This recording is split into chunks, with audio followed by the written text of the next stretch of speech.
Kopiko cupcake na naman nga ang recipe natin for today. Hello mga kabiking! Mahilig ka ba sa kape? Bakit hindi mo subukang gawing cupcake? Maiba naman, hindi yung puro higop ka ng higop na lang dyan. Gawin mo rin itong cupcake. Meron pala ako ditong kalahating butter. Kailangan lang natin tong i-melt muna at saka natin itabi. Tapos, meron akong dalawang sachet dito ng kape. Kopi ko po ang gamit ko. Pero kahit anong brand naman ng kape, basta 3-in-1 okay lang. At nilagyan ko muna siya ng maligamgam na tubig na 1/4. At pagkatapos ng matunaw nito ay saka natin lagyan ulit ng natira pang tubig na hindi na siya maligamgam. So, ang total ng tubig ko ditong ginamit mga ka-baking ay 1 cup.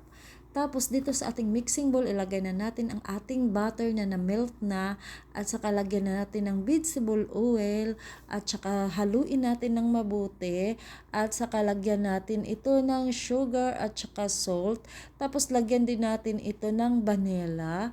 Pagkatapos ay haluin lang natin ito ng mabuti at saka natin to lagyan ng 3 pirasong itlog na medium ang gamit ko. Pero kung large naman mga ka-baking, 2 lang ang gamitin nyo. At pag nahalo nyo na ito ng mabuti, ay saka nyo ilagay ang ating kape na tinunaw kanina. Pagkatapos ay haluin lang natin to ulit. Pag nahalo na, saka na natin to lagyan ng harina. Pero yung harina natin dito mga ka-baking, kailangan lang natin yan salain. Kasi minsan meron pa talaga yung mga harina na namumuo na hindi pa siya nadurog. So kung gusto nyong smooth ang inyong cupcake, kailangan nyo itong gawin ganun din ang inyong baking powder at saka baking soda. Para pag kumain ka ng cupcake ay wala pang namumuong, ayan, wala kang makaing namumuo siyang harina at baking soda. At ito nga pala, gumamit akong 3 cups ng harina dito. Cake flour pala ang gamit ko, pero pwede naman all-purpose. Wag lang yung 3rd class na harina kasi pangit na yun. Panglumpia wrapper na yun, pwede yun. At ito na, ay haluin lang natin ito ng mabuti. Kung meron kang hand mixer, pwede mong gamitan. At ito na nga, ay gagamit ako ng hand mixer para madali. Pero kung wala kang hand mixer, ay imano-mano mo na nakagaya nito. Nagmamadali ako, ayan, ginamitan ko na ng hand mixer. At ito na nga ay maglalagay ako dito ng kalahating cup ng milk. Pwede i-buff milk, pwede fresh milk, wag lang condensed milk dahil ang condensed milk ay matamis. Masobrahan na po kayo sa tamis. At pagkatapos nito, ito na yung ating cupcake na kape. Pwede na natin tong ilagay sa mga cupcake cups at i-bake natin to siya mga ka-cooking ng 25 minutes. So, ang init pala ng aking dito, ng aking oven ay laging nasa 180 Celsius.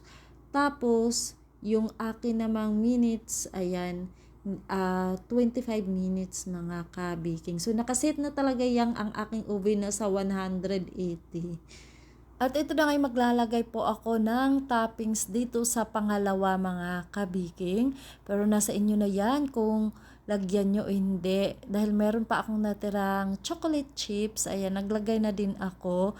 Masarap din kung maglagay kayo dyan ng nuts or kaya yung nuts na almond o kaya pistachio. Ang sarap niyan, pistachio. Yan ang favorite kong nuts.